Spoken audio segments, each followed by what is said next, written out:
Qaytarın dünyaya ölçü mizanı, qaytarın ki dünya tamam batmasın. Çağırın sərhəddi yolu cızanı, ayaklar addımın eğri atmasın.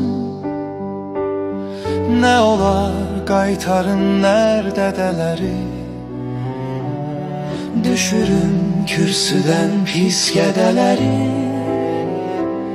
Qaytarın büzməli tuman geyinən, ətəyi qırçınlı nur nənələri.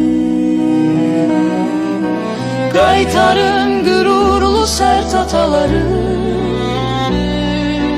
qaytarın o igid mərd anaları. Ədəbi ərkanı geri qaytarın, deyin ki görünür yeri qaytarın.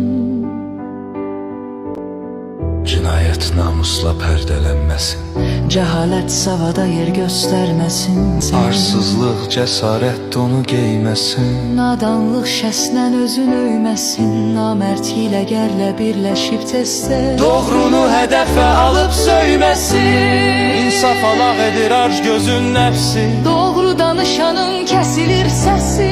İnsanı iblisə necə çevirir. Dünyadan kam almaq və kef həvəsi. Dünya çox qorxulu xəstələnibdir. Dünyanın canına vuruslar hopub, iblislər tabuta qoyub dünyanı.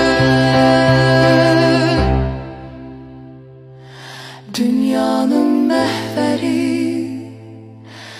yerindən qopub.